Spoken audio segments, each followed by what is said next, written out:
They're called willus, which means lakes. The willus ensure that a great deal of animal life still stirs down in Sri Lanka's forests.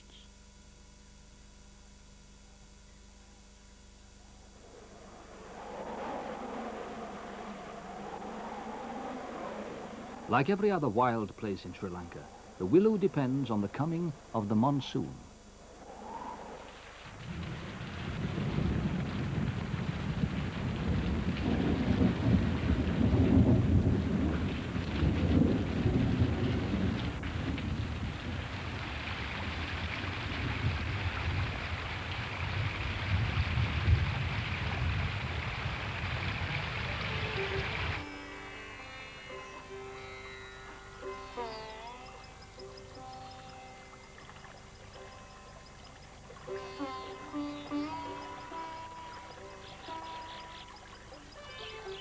When the monsoon has passed, the willows are filled to the brim.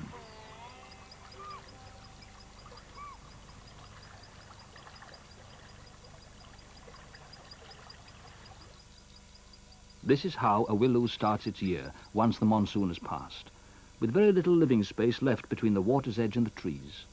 Many of the willows are linked, so that any overspill from one runs into its nearest neighbours, so little precious water is lost. Amazingly, the jungle never recolonizes the sandy bed of the lakes, perhaps because of the annual flooding. When the willow is full, the reedy edges attract a great many wading birds, like the Ceylon black-winged stilt. A good many of Sri Lanka's birds are subspecies unique to the island. The water also attracts visitors, like the Asiatic golden plover that breeds in Siberia. The same goes for the greenshank.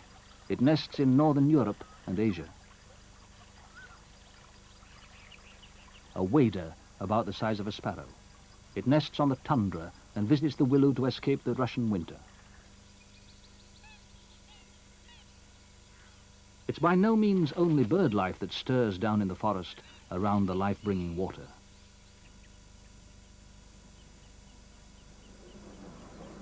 Sri Lanka has one of the last well-protected populations of Asian elephants in the Far East. The forest lakes are a vital element in their continued existence.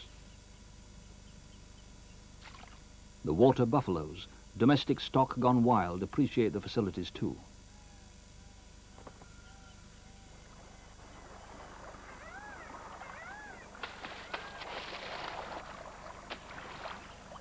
Sri Lanka has at least 2,500 elephants.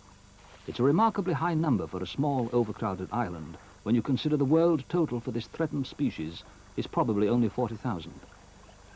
The willows and the surrounding jungle are a key element in their continued existence, but only because they occur inside a well-run national park system. Sri Lanka has 7 national parks with forest corridors connecting them, along which the elephants can migrate.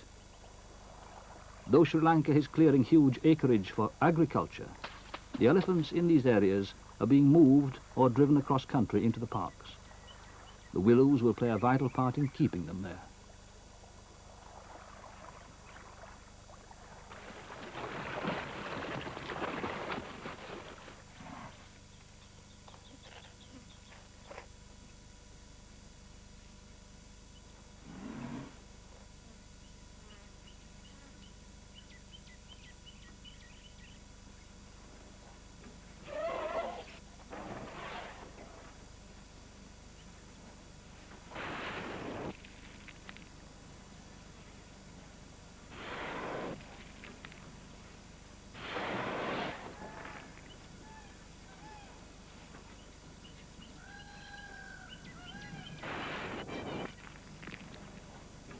When the lake is full, production of aquatic insects is at its peak. Outside the nesting season, the paradise flycatcher ranges over a wide area to collect its food. With a family to feed, it's a great advantage to build the nest alongside an abundant food supply. This dandy is the male.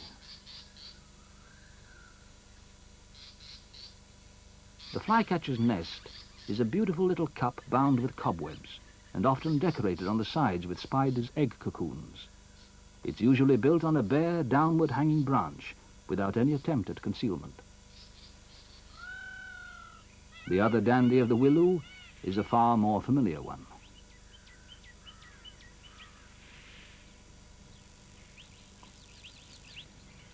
The peacock, or to give it its correct name, the male Indian peafowl, will display at almost anything, even passing tortoises. Here it is putting on a performance for a female who appears totally unimpressed.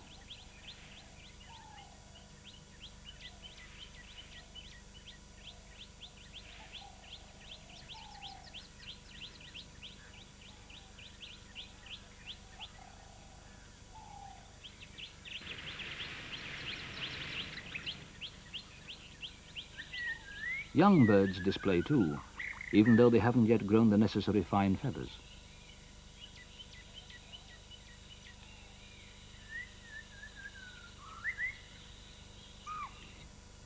The beautiful spotted deer are regular visitors. They're the most cautious drinkers of all.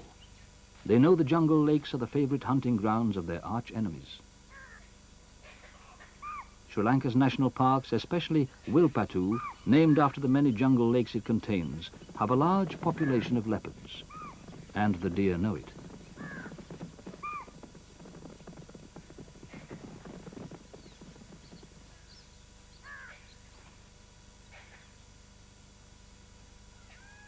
The leopards here are daytime hunters. The reason seems to be that there are no tigers to prey on them. But there are other predators who can give a leopard a bad fright.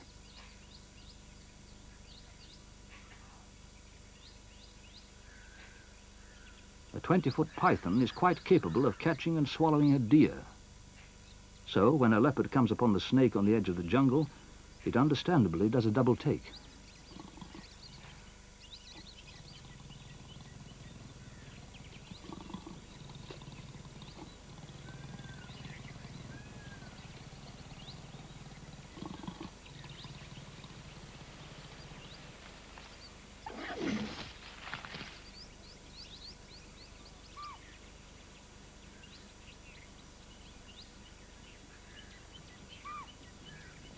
But it was the python who later became the victim. Pythons are fond of water, and the flooded willow is an excellent place to hunt. Unfortunately, another hunter had the same idea.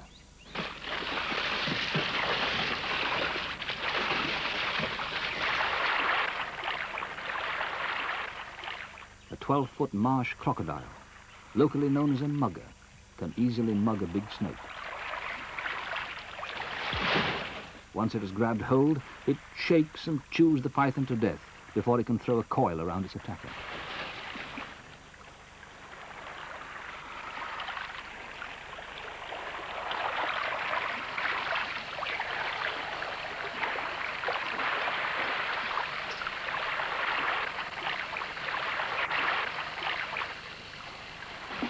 This party are finishing off the remains of a young buffalo that failed to look where it was drinking.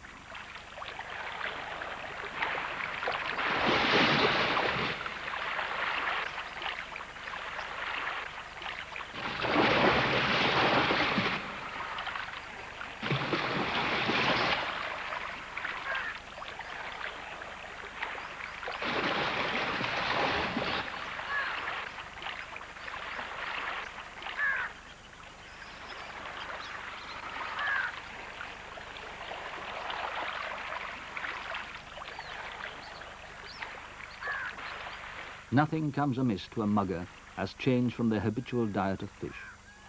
As far as people are concerned, muggers have a fairly blameless record. They're among the least aggressive of the crocodilians. On occasions, they'll eat, or anyway try to eat, some very strange things.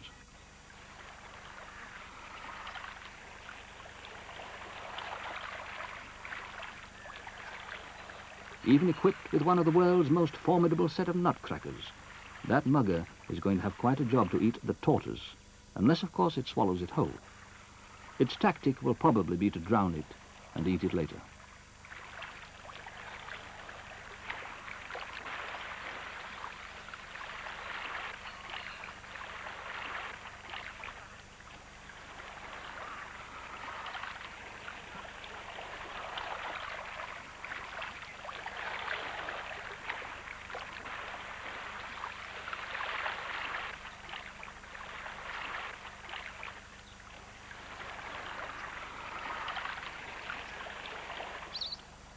Water birds always seem to feature low on a crocodilian's menu.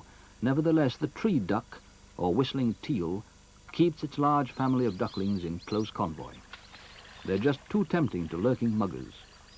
The ducklings will instinctively dive to escape attack, which makes them the crocodile equivalent of a piece of cake.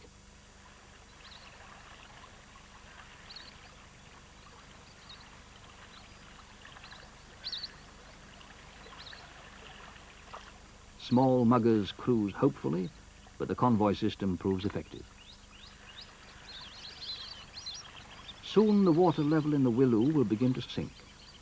Then there will be fresh dangers for all the animals who depend on it.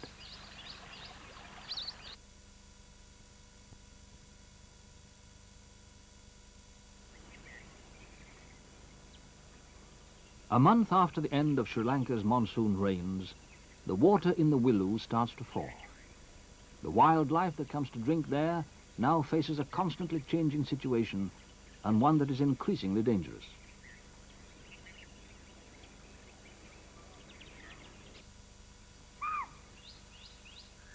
The falling water level favors the hunting tactics of leopards.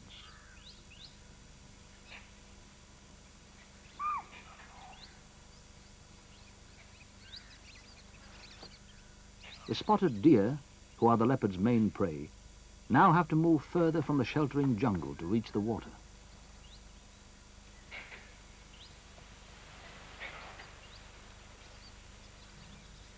These two stags are more concerned with a rutting dispute than with quenching their thirst.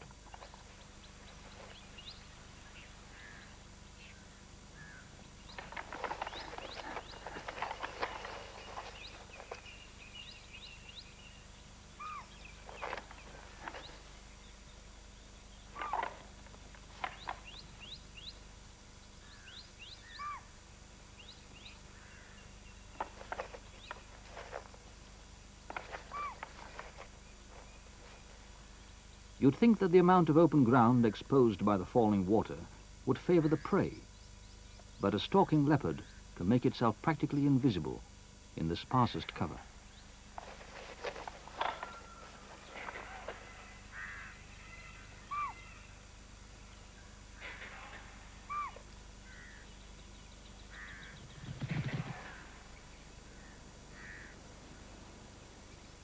The leopard has reached the reed bed, but this time the stag knows all about it.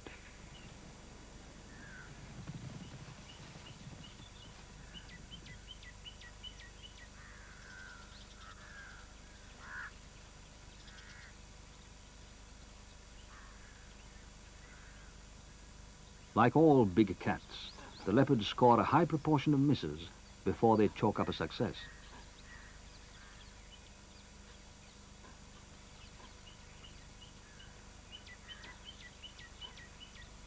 These spotted deer females know their safety margins to an inch.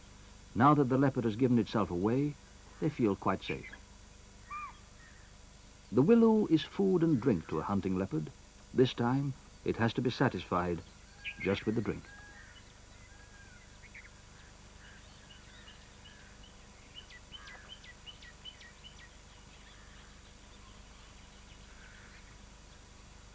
Jackals hang around the willows for the very good reason that they are prime hunting grounds for predators. The hunters sometimes get careless or leave scraps around. Snapping up such trifles is how the jackal gets its living. Though not the boldest of animals, it will gang up to try to intimidate a white-bellied sea eagle so that it drops the young cormorant it has just caught. An eagle that can carry a 4-pound fish in its talons isn't going to be caught out easily. So the jackal goes hungry.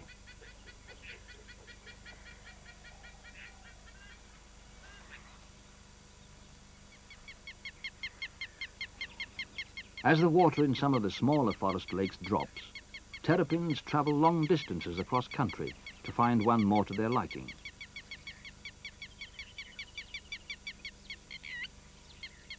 No one troubles them on these migrations. Their defenses are too good. Curiosity is what they seem mainly to arouse from birds like the red-wattled lapwing, a wader who distrusts all intruders within its territory. The normally peaceful stilts get quite agitated, probably because they have a nest not far away.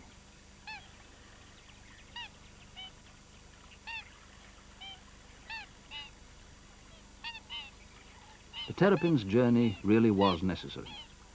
It enters its proper element again, the friendly environment of a big willow that still holds plenty of water. There'll be no more rain until the monsoon breaks. The willow is already more of a shoreline than a lake. The whistling teal don't mind this, so long as there's enough water to land and swim on. The open ground all around affords them ample warning of approaching danger. The exposed lake bed provides the wild pigs with a perfect opportunity for digging the roots of water plants out of the mud. They even grub for aquatic plants beneath the surface.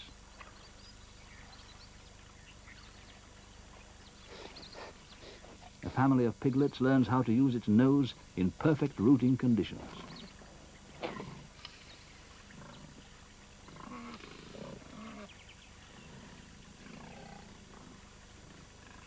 White ibises exploit the pigs' excavations, looking for worms and small frogs.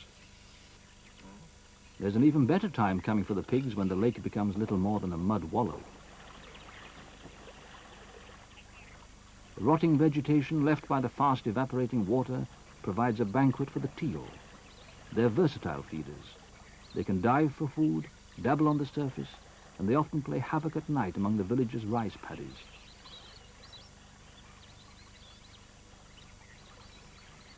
Here they're dabbling to strain out aquatic insects, such as mosquito larvae.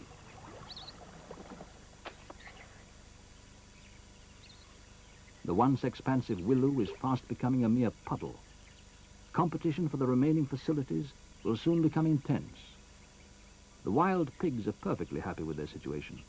In any dispute, they have weight and ferocity on their side. A good thick mud is a wild pig's idea of heaven.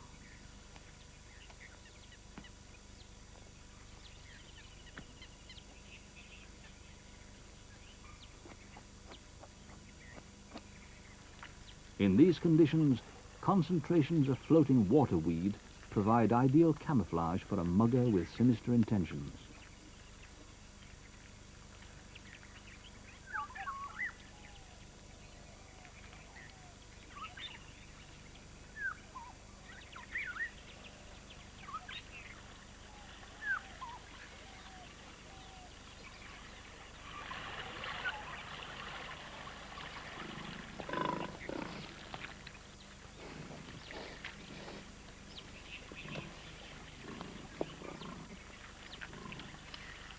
Low water means a bonus for practically everyone, except possibly the spotted deer, whose small hooves aren't adapted to wading around in deep mud.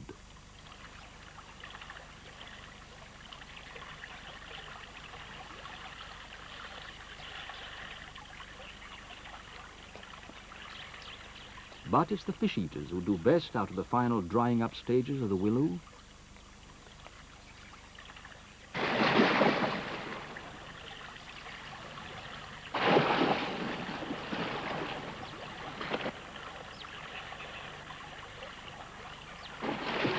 As the lake shrinks, the water forms one deep pool in the middle. The fish become highly concentrated, making it easy for the fishermen.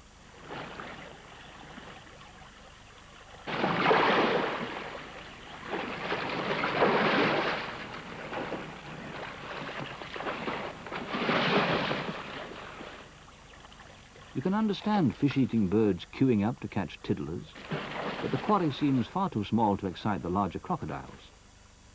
Presumably, even a 12-foot mugger is happy, provided it can catch enough tiddlers without wasting too much energy in the process.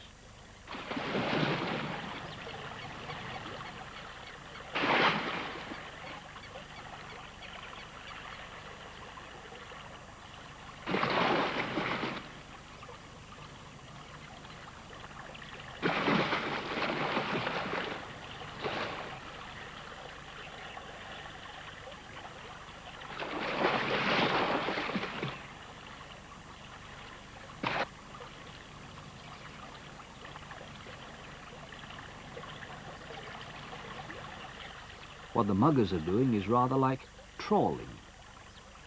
By contrast, the great white heron displays the delicate skill of an individual angler casting from a moving boat.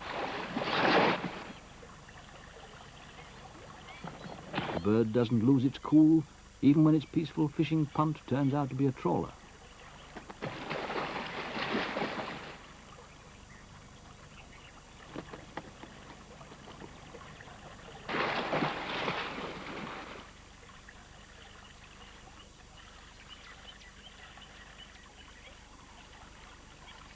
The painted stalk system is more like that of a skilled netsman sweeping the shallows and judging by feel when a fish hits the net. That's a spoonbill, after far smaller fry like tadpoles and insect larvae. In these conditions, everyone seems to get something.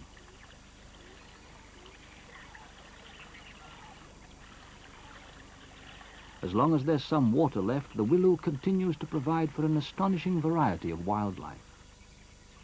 Up to now, the willow system has been enough for the animals' needs.